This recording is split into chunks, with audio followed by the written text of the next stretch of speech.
Welcome to Let's Talk. This is Hart Hagan with Jake Bush. Jake, how you doing today? I am doing good. The weather has me like supercharged. I'm like ready to go. I made my fall playlists. I'm ready. So what's on your fall playlist? This is like denim jacket, flannel shirt kind of weather. So Hmm. I'm going for like 70s and 80s hard rock and like country music. The new Tyler Childers came out at the perfect time. Hmm. Well, I might know some of your 70s and 80s hard rock. What bands are we talking about? I was raised on like Leonard Skinner and Oh like Led gosh, I Zeppelin. know that stuff like it's my name. Oh yeah, I'm a massive, massive Thin Lizzy and Judas Priest fan. Those are Hmm. like two of my top bands of that Uh-huh. era. So that's really what I've been running over and over and over. Okay, so digress just a little bit. We're going to get into we're going to get into the FBI versus Martin Luther King in just a minute. But I heard a younger friend of mine say Leonard Skinner is like reactionary redneck music, but I don't quite buy that. You know the song "Give Me Back," not "Give Me Back My Bullets," but what's the song about that's kind of anti-guns? Saturday um, Night Special, Mr. Saturday Night Saturday Special. Night Special, got a barrel that's blue and cold. You ain't good for nothing but putting a man 6 feet in a hole. Oh That yeah. is definitely anti-guns. So you can't strictly say that, Leonard Skinner is just reactionary redneck wave a Confederate flag type stuff. Yeah, I don't know what happened to them because they also had that song "Things Going On," which is a great song. And it's all about how, if you've never been, poor and you've never been at the mercy of the police and these politicians, then you don't understand and you need to pay attention to what's happening to people in this country. That's the whole message, which is what Yeah, we say right. every week. Um, but I feel like, yeah, as they aged and as like times changed and the fan base grew up and started buying their shiny F-250s and stuff, then I think that they did kind of tack right a bit. But Oh, at least in the glory days, they were not like that at right. all. I've heard that country music generally went from left to right. Oh yeah, Sometime in the 80s it did that. oh yeah, absolutely. I think that was more of a cultural thing because I mean, it's sort of like Tyler Childers has that new album where he said in an interview about the album, he's like, look, like if the police came in and shot up a bunch of good old boys on a fishing trip, or Ashland Community College nursing student was shot in her home at 3 in the morning while she was sleeping with her Mhm. boyfriend, you know what would it take for us to come down off our mountains with all our guns and ask for Right, answers? He's like, I right. can't blame people who want answers. Mhm. Which, like, that spirit is mostly gone in mainstream country these days, but back in Mhm. the day, that was the message, man. This was the music of coal miners and union people and stuff. Mhm. There's But also a song that usually surprised me a little bit. It's something about working for MCA. mhm. MCA is the record company, and you're a musician. You're not working for yourself. You're working for MCA, and that's like an anti-capitalist, protest jewel, I think. Yeah, the Reagan years just got us all messed up, man. And Mhm. by us, I mean us, country white people. Right. I mean, Right. there were some of our ancestors who'd You be know, very ashamed to see how we turned out. we got owned. We got co-opted. We're being exploited. Our money is being exploited. Anyway, but we digress. We could do a whole Uh, episode on this. right, and we will. Yeah, Hopefully. I would love to get into like movie critiques and stuff like that. The messages that we get through movies. Don't get me started. I I'm going to haven't turn been into able. Slavoj Žižek. What's I that? swear. I'm going to turn into Slavoj Žižek. Oh Start yeah, sniffing and just. yeah, and with the Slavic accent. And he's always talking about movies. He goes back into this movie and what it signifies, or it's a metaphor for this or that. Good stuff. It's like you're reading the goat's entrails, but the entrails are the media produced by our structure. Right. We It's should all want to spend most of our time doing that. I think so. So anyway, FBI versus MLK. So we're going through a book called The FBI's War Against Dr. King. And so I'm just going to read, we got a numbered list here.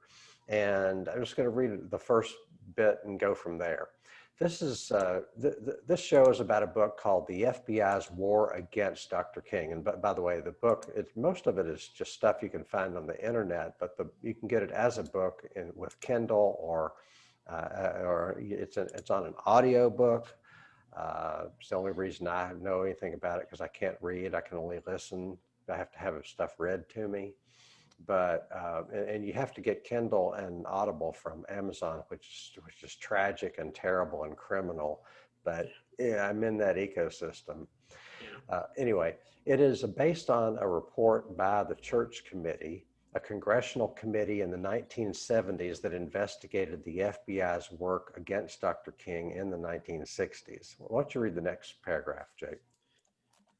So, you know, right here we're looking at, sorry, my No, browser okay. got all Sorry. jacked up. Yeah. Yeah, so it says from December 1963 until his death in 1968, Martin Luther King Jr. was the target of an intensive campaign by the Federal Bureau of Investigation to neutralize him, their words, as an effective civil rights leader. In the words of the man in charge of the FBI's war against Dr. King, no holds were barred. We have used similar techniques against Soviet agents. The same methods were brought home against any organization against which we were targeted. We did not differentiate. This is a rough, tough business. I love that last line. This is a rough, tough business. Like, you got to do what you got to do. No, you should question the entire enterprise, but it's like we had no choice. This is somebody talking in the 70s, Sullivan. And they said, we had no choice but to spy on people and to target people and to try to neutralize people and to try to discredit people. We had no choice. This is a rough, tough business. And the bigger context is the Cold War. It's like there are communists everywhere. Your friend is a communist and your coworker is a communist. Hell, your wife might be a communist. And you got to get rid of your child's teacher is a communist. And it's like, okay, did we ask for this war? Michael Parenti says the Republic pays for the empire.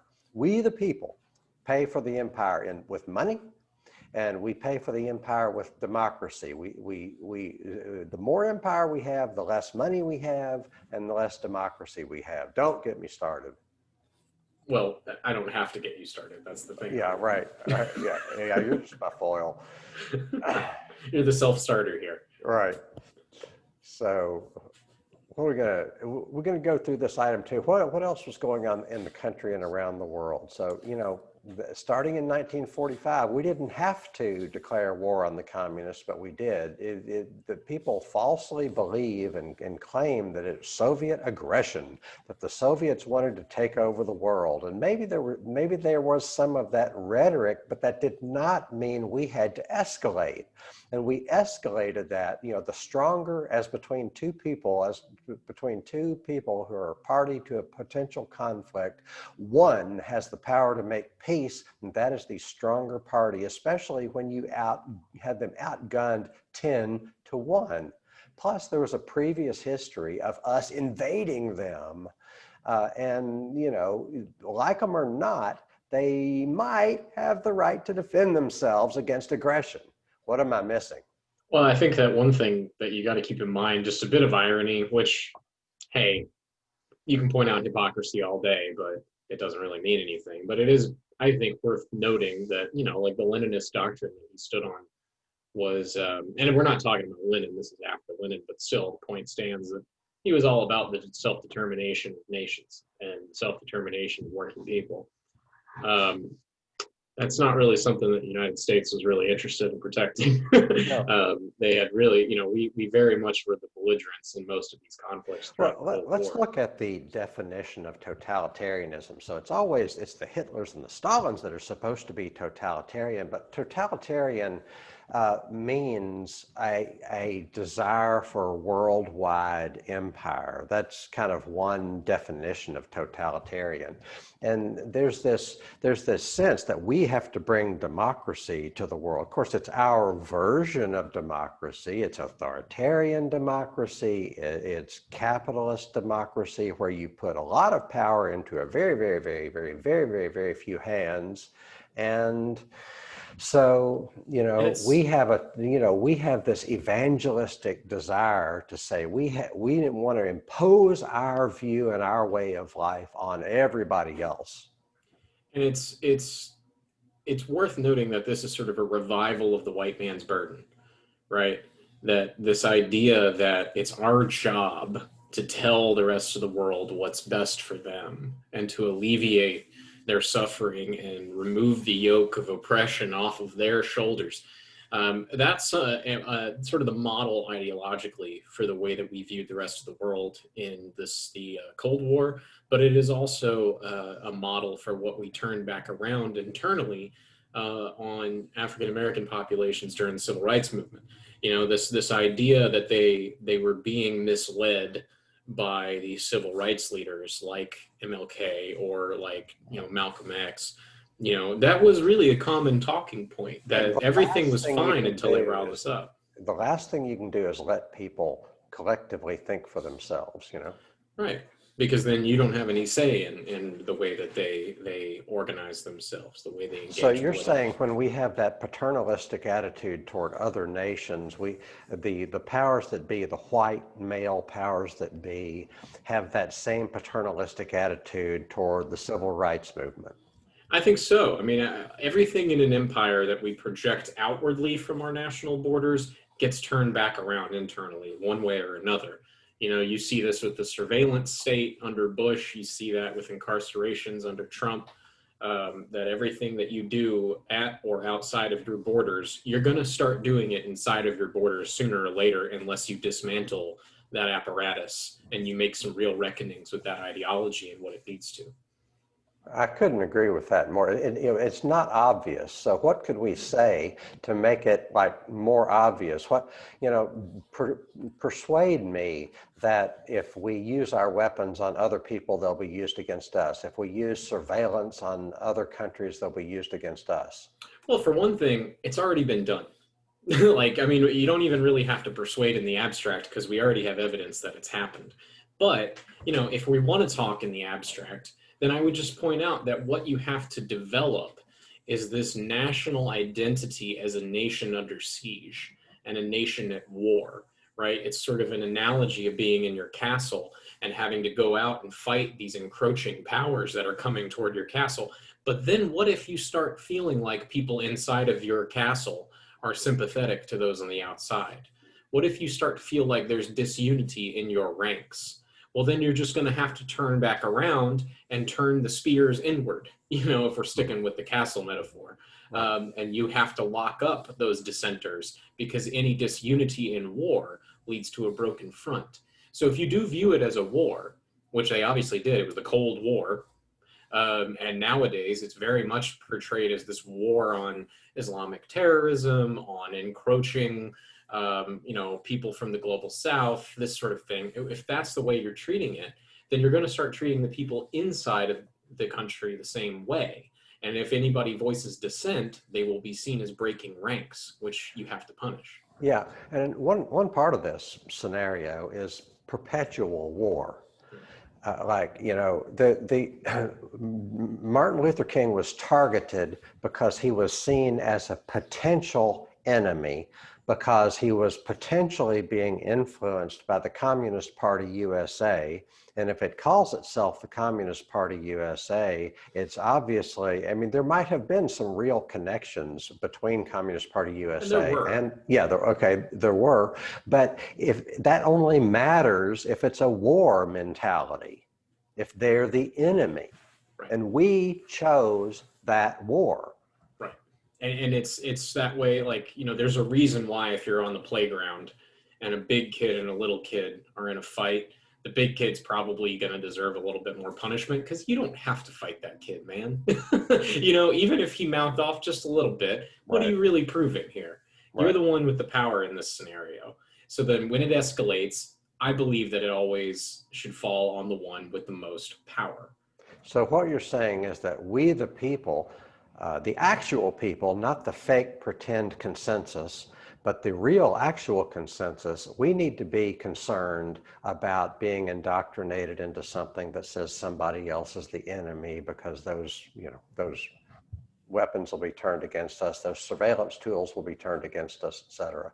You should always be skeptical of anybody in power trying to sell you on who your enemy is. You know, Because it's And always in their interest. You know, they got to justify themselves. They're trying to enrich themselves. Every time somebody makes a decision that relates to money and power, it multiplies the chances that they're lying. right, because we have a transactional society, and that's what it comes down to, is that the basis of our society, the social relations, have been replaced by transactional relations. And so when you have that, it doesn't make much sense for the people who are guiding that kind of a system to do something that isn't a transaction. Right. You know what I mean? And it's unfortunate that we have to think that way. I don't want to have to think that way, but that's why I have the politics I have. You know? Right.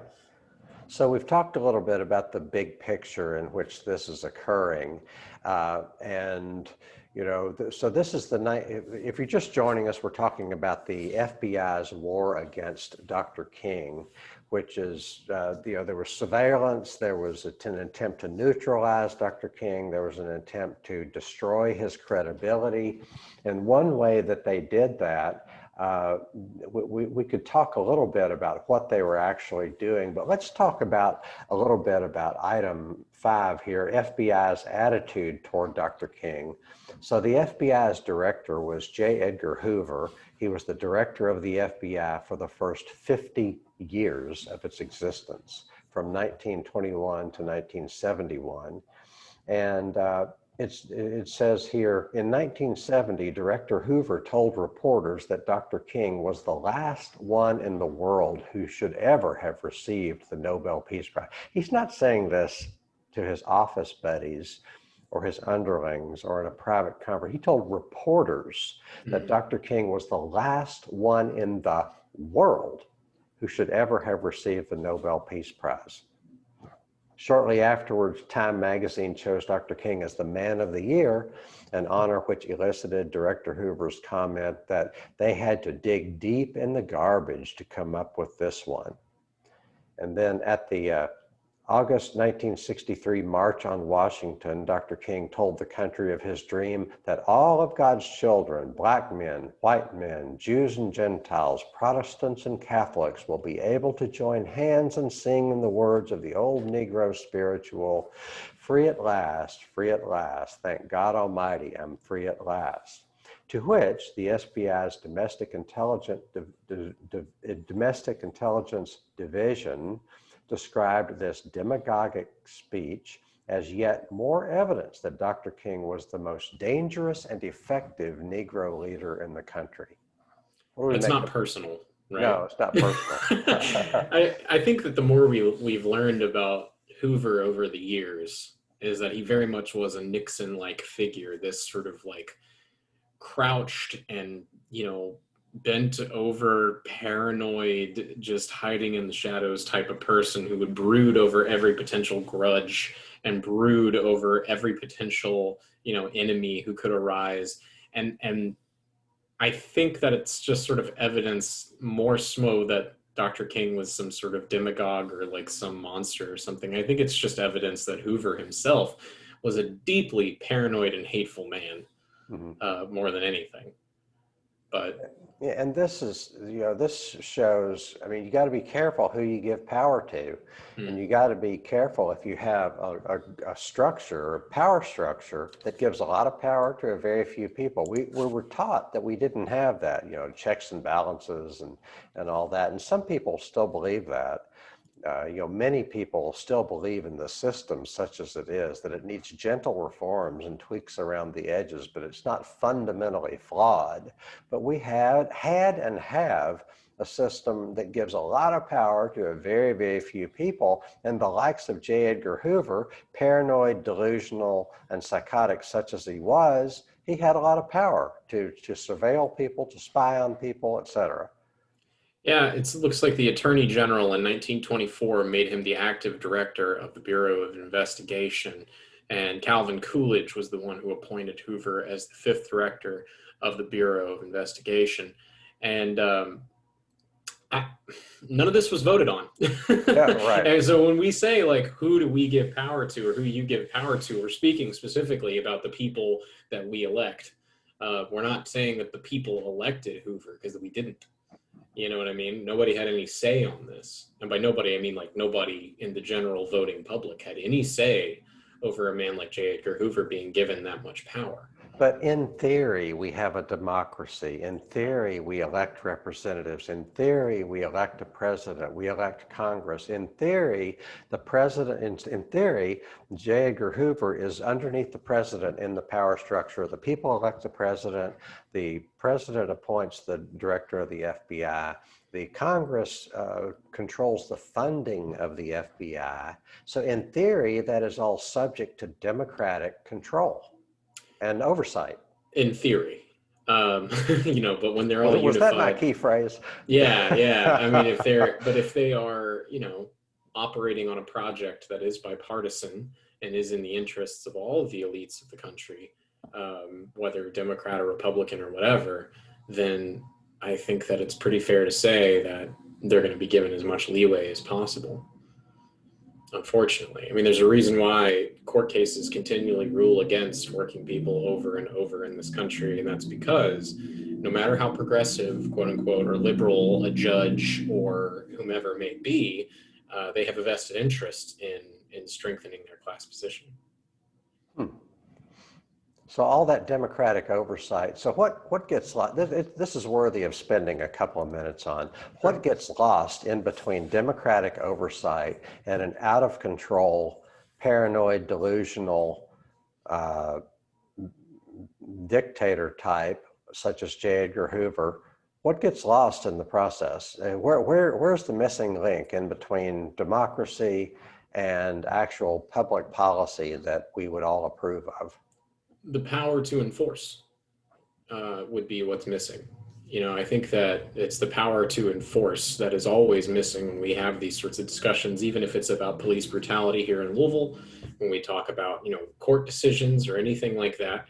None of that matters unless you can actually enforce that ruling. I don't know if have you ever waited tables, Hart?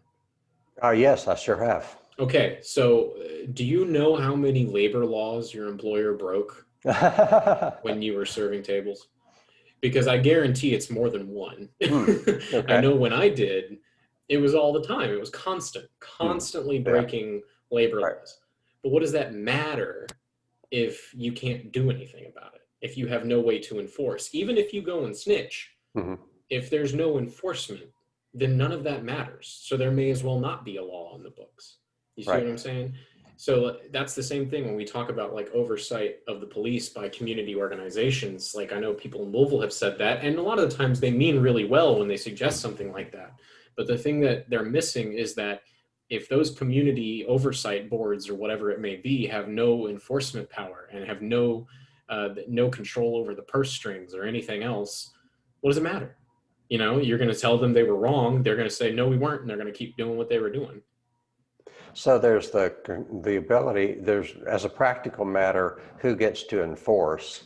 And then a great deal, to me, I mean, Ralph Nader says the legislative branch is the strongest branch of government, and I certainly believe that. You have business interests people that own businesses have money, and they have a profit motive to influence legislatures.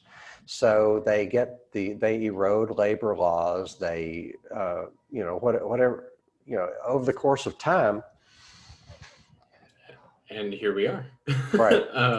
It's something that we've talked about a lot is that, if you have a degree of class solidarity, which I think the bourgeois does, not that the bourgeois doesn't have like inter-class disputes, they certainly do. But at the end of the day, they all know what they're there for, and they all know what they share in common. And what they share in common would be to do things like you just mentioned, tipping the scales of the legislature and all that. Let's look at item number 6, the FBI's posture toward Dr. King as an enemy. So there's language in these reports that said they were trying to neutralize him. What business does the FBI have trying to neutralize anybody that's not committing a crime? Except there were two, the FBI, broadly speaking, had their law enforcement, but they also are in charge of internal like domestic intelligence, spying on people that might be agents of a foreign enemy. And so they're trying to, in that context, they're trying to neutralize Dr. King. Uh, they're considering him an enemy of the state and an enemy of the people. They were seeing fit to investigate his ties with the Communist Party USA. Quoting from the book, it says, the FBI's program to destroy Dr. King as the leader of the civil rights movement entailed attempts to discredit him with churches, universities, and the press. Steps were taken to attempt to convince the National Council of Churches. So this is the FBI using our tax dollars to try to discredit Dr. King with the National Council of Churches, the Baptist World Alliance, and leading Protestant ministers to halt financial support of the Southern Christian Leadership Conference, that was Dr. King's organization, and to persuade them that Negro leaders should completely isolate King and remove him from the role he is now occupying in civil rights activities. So the FBI wants to, not that he is committing any crimes, not that he has any provable ties to the Communist Party USA in the sense of being under their control, or even his advisors were arguably not under the control of the Communist Party USA. But yet they're trying to isolate King and remove him from his role in civil rights activities because, in their words, he is the most effective and dangerous of the Negro civil rights leaders. Right. And it's important to note here, and I've mentioned this multiple times in our conversations, that somebody like Martin Luther King Jr., I think that we make a mistake when we look back and we say, well, come on, he's just asking for the right to vote and the right to have fair and equal treatment under the law. Is that really such a threat to national security? Yes, that is the answer. The answer is yes. Okay, keyword national security, which doesn't mean squat. What it means is the security of those who have power. National security. Yeah, so you're vigorously nodding your head. Yes. What am I talking about here? So I should have been more clear. So thank you for clearing that up for me. That the security of the nation. If we understand the nation as the collection of people living within the United States borders and their freedom and their happiness and their ability to prosper, if that's what we understand national security to mean, then the national security apparatus, quote unquote, as it is formulated, has nothing to do with that. It has everything to do with securing the dominance of our governing class. Ooh, right? Well said. Securing the dominance of the governing class. That if anybody doubts that, we need to talk. Yeah, right. Because it's been very much demonstrated that they're not trying to. Because if they were just trying to keep people safe and keep people happy and able to prosper, then they would not have been against Martin Luther King. They would not have been against Fred Hampton, as edgy as Hampton was. They would not have been against those things. They wouldn't be spying on people now. But national security is an Orwellian term. It's so easy to throw around the term national security, and nobody knows what it means. Nobody stops to think, what's the definition of this? How do we understand? When is national security attained? When are we getting closer to the ideal of national security, and when are we getting farther from it? What does it even mean? What's the test of national security? And so. Yeah, and those are all great questions, and I don't think that they really have good answers that are going to sound right to anybody, who gives a crap about the things that I'm talking about. And they don't have to have good answers if there are enough people who are just kind of listening with one ear and attending to their business with everything else. That's why it's important for them to keep us busy. And also, you have people at the top. Chomsky says, here's an idea that's so foolish, you have to have a good education to believe it. So you have that top 20% that they learned economics in school. You know, educated people who learned economics, or educated people who learned about the Cold War. Political science and all Yeah, that. educated people who learned that the Vietnam War was actually about us defending democracy and fighting communism, or the Korean War, us fighting communism, or, you know, every little Latin American country where we're funding their security forces to fight communism. Mhm. Not really, but if that's what you learned in school and you've never had a reason to question it. Right. Yeah, and that's sort of the issue, and that's how they are sort of reproducing the ideology that they need to continue to function. But So you're saying this is about ideology?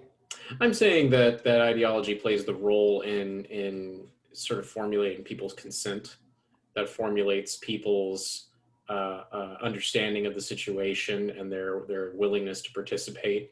And I also think that it formulates our inability to come to a reasonable conclusion, not just because we've been taught otherwise, but we've been taught that we have to sit down and just even-handedly debate and scratch our chins like, gosh, you know, which side am I on? Which side am I going to support? As if that matters.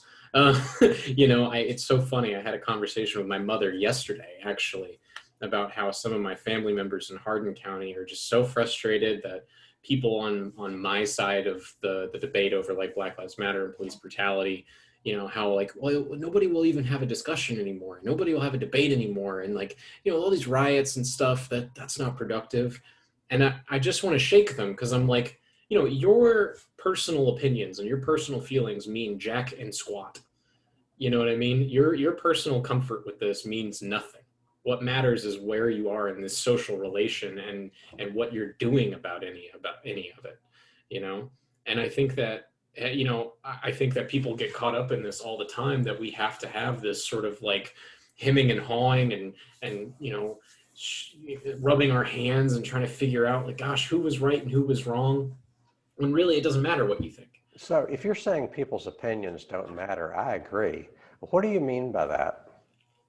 What I mean is that we have accepted the dogma as we did at this time and how we were taught to think. Um, we have accepted the dogma that your internal dialogue with yourself and your personal belief and your sort of dogma for how you like navigate your life or believe things is the most important thing. And we really think that the things that we think and feel are very significant, and we have to have that first and foremost, because you can't act rashly.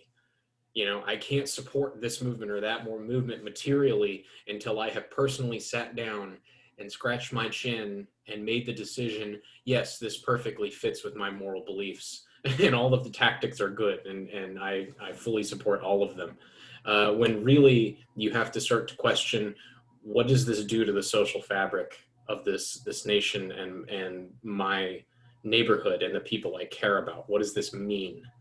And what can I do? You know, we are a definitively undisciplined country in that way. Okay, so we said we'd use 10 minutes to get through that first part, and it's now 3 minutes. So, so let's see what we can do about these questions here. I think we hit some of them on the way. Right, but let's hit them again. Let's Yes. beat them to death. So, question A: why was all this necessary? So, the FBI surveilling Dr. King, putting microphones in his hotel rooms, putting microphones and wiretaps on his offices of Southern Christian Leadership Conference. Why was all this necessary? It was all necessary because, as I said, I think that they had reason to believe that what they believed the nation to be, quote unquote, was at risk and put at risk by people like Dr. King and the coalitions that he built. That they really believed that the way of things, the way that we do things in this country was in danger, which I honestly think is true. And we've talked about this, and they've even said as much. I think you sent me a quote the other day from maybe Hoover himself, who was saying that, you know, when we get down into these questions of an existential threat to the way of our doing things in our lives, then yeah, the gloves are off. We're going to cheat, which is in an abstract concept devoid of all context. I kind of agree with. So let's look at that quote. It's from the Hoover Report. The Hoover is J. Edgar Hoover, and it's from 1954. And it's talking, this is the head of the FBI. He's not Pentagon, he's not CIA, but somehow the head of the FBI is involved in the Cold War, and he's giving us the lowdown about what that means. Mm-hmm. And he says, it is now clear that we are facing an implacable enemy whose avowed objective is world domination. There are no rules in such a game. Hitherto accepted norms of human conduct do not apply. If the United States is to survive, long-standing American concepts of fair play must be reconsidered. We must learn to subvert, sabotage, and destroy our enemies by more clever and more sophisticated, more effective methods than those used against us. And we are the country of the rule of law. We're supposed to believe in the rule of law, but he said exactly what he's saying here is that none of that applies. Fairness does not apply. The end justifies the means. Right. Which, and I'm fine with people disagreeing with me on this, because that's probably honestly the morally right way to be. I kind of actually agree with him in the abstract again. Like, this is not a boxing match with a judge and with referees and with the commissioner backstage checking to make sure your gloves aren't padded. This is more of a street fight behind a Denny's type of situation.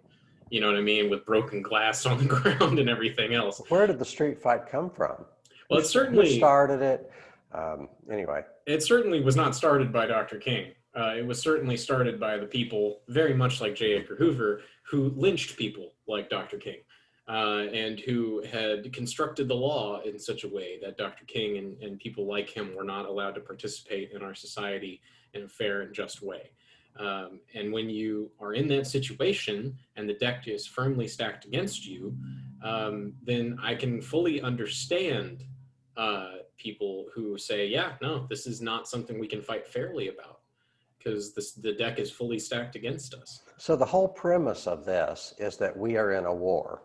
Right. And if it says America is fighting for its survival. We have an ocean on the east called the Atlantic, an ocean on the west called the Pacific, but we are fighting for our survival. We have Canada to the north, we have Latin America to the south, which have no possibility of harming us, but we're fighting for our survival. And that's the thing, that's sort of the right wing. That's sort of the load-bearing stone in the right-wing ideology, is the idea that we are under siege, that we are under attack at all times, and that we must. I really think the American right wing, if they didn't before Hoover, then they did after Hoover, accept what he just said and have applied it to everyone. Another interesting aspect of it is that in every situation, you would think that they're talking about military force, that it's a war of military force, but they know that it's a war of ideas. And anything that we can call communism or socialism, which is broadly defined to mean what we want it to mean, but we're supposed to be a land of free speech and freedom of the press, and we're supposed to believe in democracy and free speech and free press.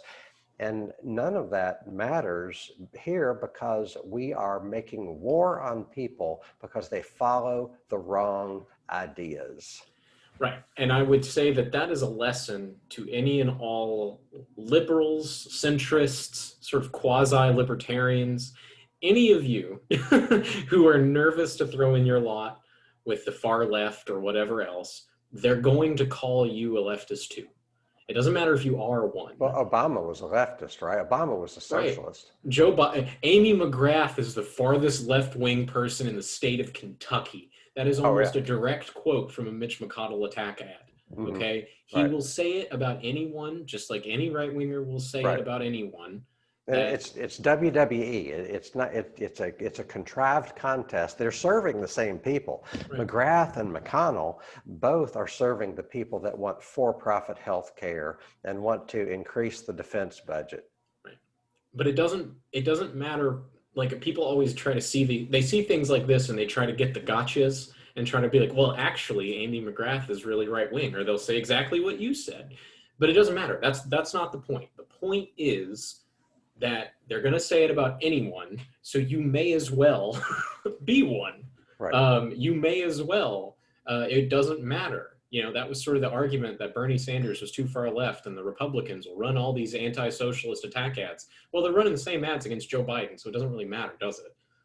Okay, question B. How does all this FBI versus Martin Luther King, how does this relate to our world today? Because we're living in a world that is formed by that history. You know, I think that people have this idea of history that it happened, it's a discrete fact, disconnected from anything else. This is a thing that happened and you should learn about it just because. No, you have to learn about it because those repercussions have rippled throughout the rest of time. What is the rule of dynamics that, you know, something in action will remain Right. in motion until an equal or opposite force? Mhm. That's how history works. You know, you're on that path until you make a deliberate choice to get off of that path. And we have not. I think you can look around. I mean, we just mentioned the sort of war of ideas that's going on nowadays that looks very much like the war of ideas the FBI started. It's almost the same playbook, really.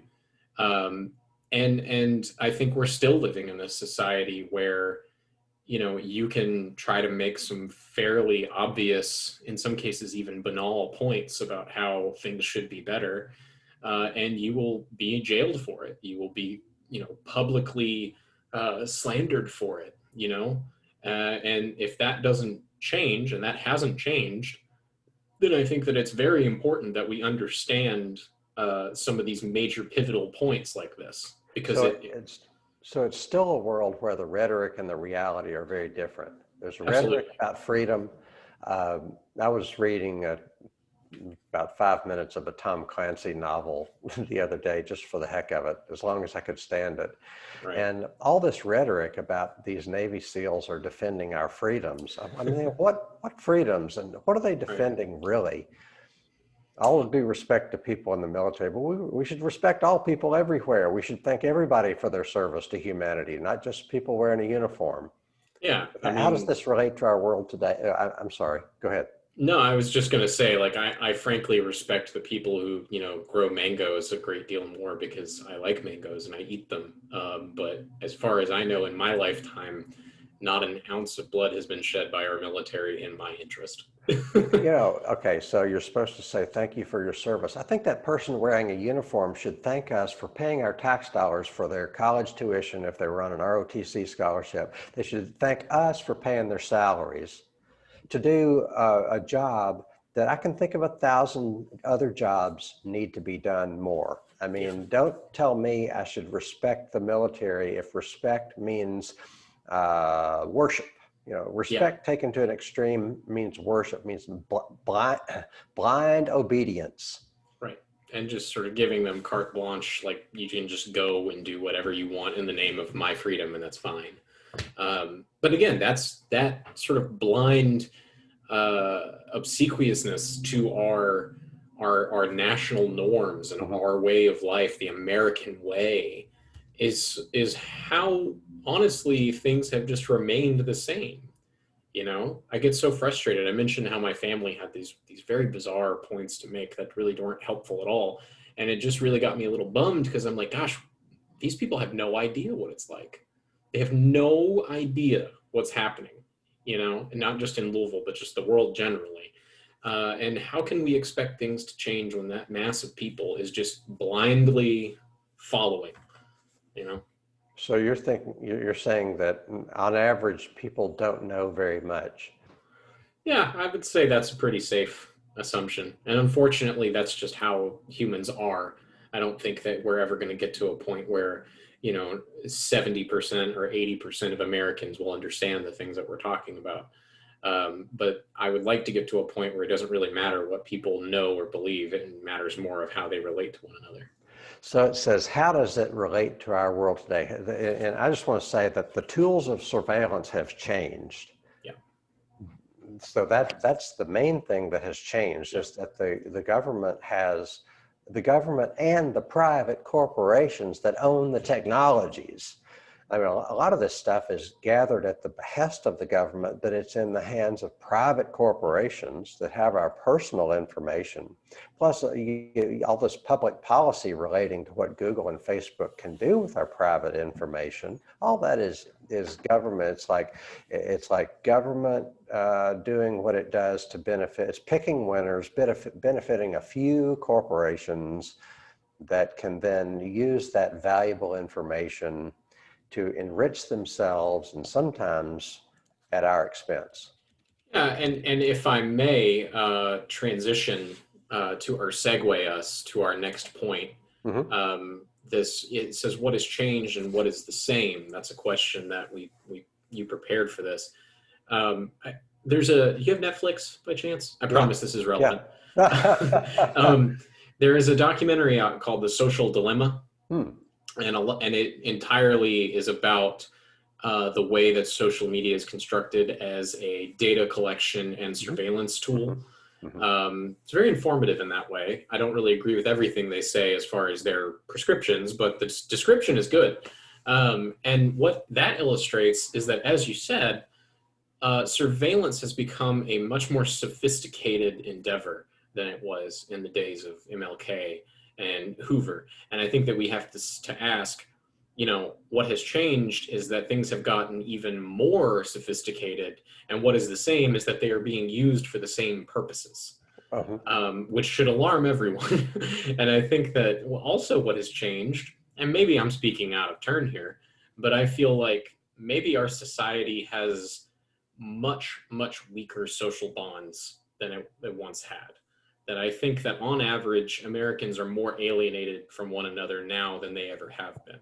I think everybody's working from home. Everybody works in like their own sectioned off sort of districts, so in like a workplace of maybe 20 people who are all kind of like-minded more or less.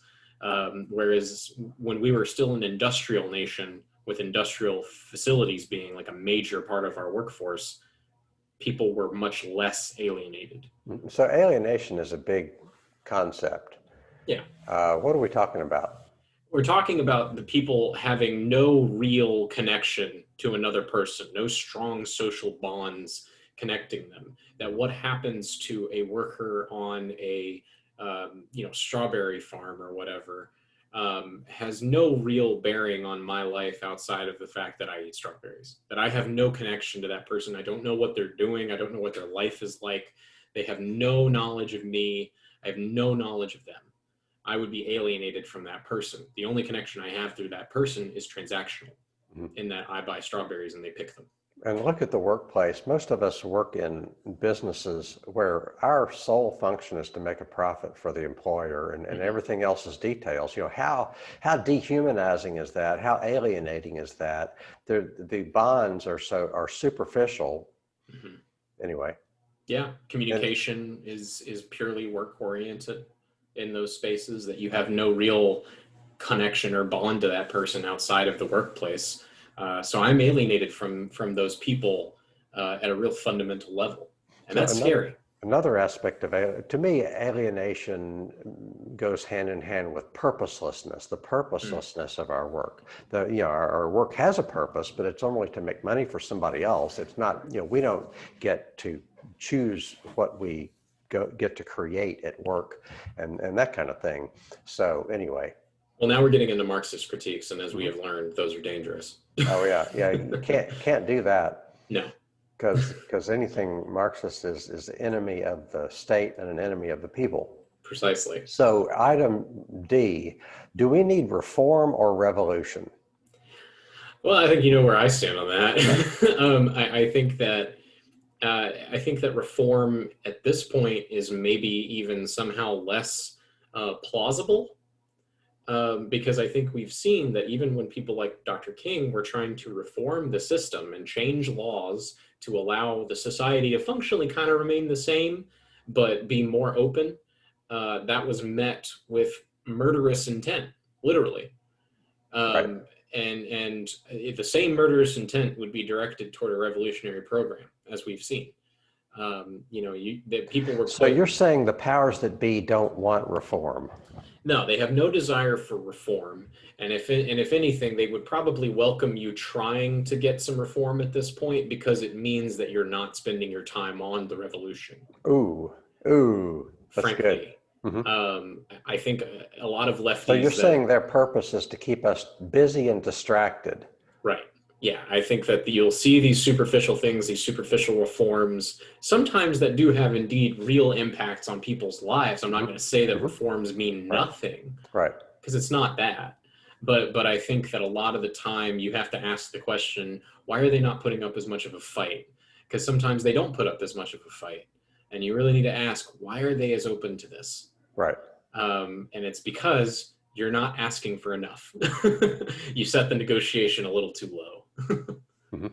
But I may be biased. I may be biased. I may be, speaking out of my butt here, but Well, they're all too happy to keep us busy. that's true. And we talk about Democrats and Republicans being WWE. It's like they're at the end of the day, it's theater that's supposed to look like a contest, but at the end of the day, they're working for the same people. Yeah, absolutely. And if that means that they got to open up their boardroom just a little bit more, I'm sure they would rather do that than have somebody, burn the boardroom down. So what did I hear Chuck Schumer came out with the other day? But it was the Oh, kind of Lord. thing that it was just, it's like, hey, that's a good idea, but what are the chances of it passing? And it's easy to imagine him talking to Mitch McConnell and say, how about if I float this idea? We know it's not going to go anywhere, but I'll be signaling to my base, and you know that I'll let you do the same thing. Yeah. Yeah, and I just listened to a podcast that sort of got into detail on the Supreme Court, very timely because of Ruth Bader Ginsburg's passing. And they were pointing out how, we have this idea that the Supreme Court, for example, is this collection of rivals who are always at each other's throat. When really they've even said on record, like, no, we're all buddies. We're all like best friends. Why wouldn't they be? They all went to the same schools. They're in the same tax bracket. They all have the same group of friends. They see each other every day. They agree on most things, really. It's just certain fine details that they get into these big arguments about. And I know that, and I'm not trying to belittle things like abortion access, which is a major deal, major significance, but I think in their minds, that's a small thing they can quibble over. I'm not saying I think it's a small thing to quibble over. That's a hard line for me. But I think that they see those things as these permissible disagreements, whereas the broad picture they share. And yeah, I think in that case, good luck with the reform. And yeah, good luck with the revolution too. But I'm just saying, at least aim your sights high. So the question is, what policies would we like to see? Okay, do we need reform or revolution? Letter E, what policies would we like to see change? What incremental reforms? Nathan J. Robinson wrote Why You Should Be a Socialist. And he makes, like within the last week, a big light bulb came on for me. And he makes a good case about dreaming about utopia and at the same time making meaningful reforms, and how those aren't two separate things. They are two separate things, but they're things that you can do at the same time, which he says much more eloquently than I just did. But I kind of bought into the idea that yes, dream big, know what you want, and then at the same time work for incremental changes like Medicare for all, like a living wage, et cetera. For one thing, take a living wage, $15 an hour minimum wage. If we had across the board $15 an hour minimum wage, for one thing, that would teach people that government can do something that's good for them. For another thing, it would strengthen labor vis-a-vis capital, and it would weaken capital vis-a-vis labor. It would weaken capital vis-a-vis a democratic majority. And I think that is an extremely important thing to do. Yeah, and I think that, the concept of a non-reformist reform is really important, right? Because a reformist is somebody who has set their goal. It's a difference between goals and objectives, really. You know, are your reforms an objective on the way to a goal? You know what I mean? And if not, then you're a Or they reformist. substitute for getting to the goal. Right. Yeah. And I don't think that they have to be at odds like that. I think a non-reformist reform is a good thing because it lays the groundwork for larger, more substantial change. I will say, let's talk about centrists for just a minute, because that's our shtick. So talking about centrists, okay, so Ruth Bader Ginsburg just died, and rest in peace, rest in power. I hope I lived to 87 years old, working the whole time. And but so so it's like, okay, wait for the posturing that's going to be going on, because the not my Democratic friends who agree with me on almost everything, but the powers that be in the Democratic Party and MSNBC, it's like, okay, here's our chance to do all of this. I want to say pearl clutching. I've been told that's sexist, but to me, it's a class thing. It's like, you have to vote for Joe Biden because the Supreme Court. Okay, let's talk about Joe Biden attacking as in the Senate Judiciary Committee when Senate Judiciary Committee when Clarence Thomas was trying to be confirmed. Anita Hill came on the scene. Joe Biden attacks Anita Hill and shoves Clarence Thomas down our throats. Joe Biden is directly responsible for us having Clarence Thomas as a Supreme Court justice. And what's his name? Cornel West talked about how Clarence Thomas is a really mediocre guy if you look at him. You know, politics aside, he's mediocre. So we got this mediocre, extremely right-wing judge crammed down our throats by Joe Biden. Yeah. Yeah. And you know, we also see it where the Democratic Party, how much money did they make off fundraisers when RBG died last night? Just from last night, right? Yeah. That's the thing. How many abortion funds could you fund for a year or two with just the money they raised last night from people coming out of their pockets to support Democratic senators, especially So ones like saying they McGrath who have don't no want to chance of win? winning? You're saying they don't want to win? There's a lot of money in running for office. There's not a lot of money in maintaining it. You know, the election is where you make your money. That's where the consultants make their money. So yeah, no, I think that it's absolutely cynical. So the big picture here that ties into Dr. King and the FBI is that both parties are, you know, there were two Democratic presidents, there was Kennedy and Johnson, that supported all of this when it was going on, that were part of the apparatus. And you're saying, and I'm saying, it makes very little difference which party is in power, because they both stand for the same apparatus of surveillance and being opposed to real civil rights. Yeah, and you know, the Kennedys may have supported the civil rights movement.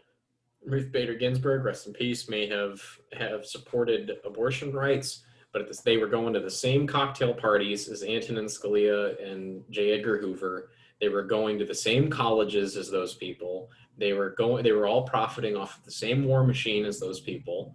And yeah, they're going to have disagreements, like they're going to disagree on civil rights. They're going to disagree on abortion.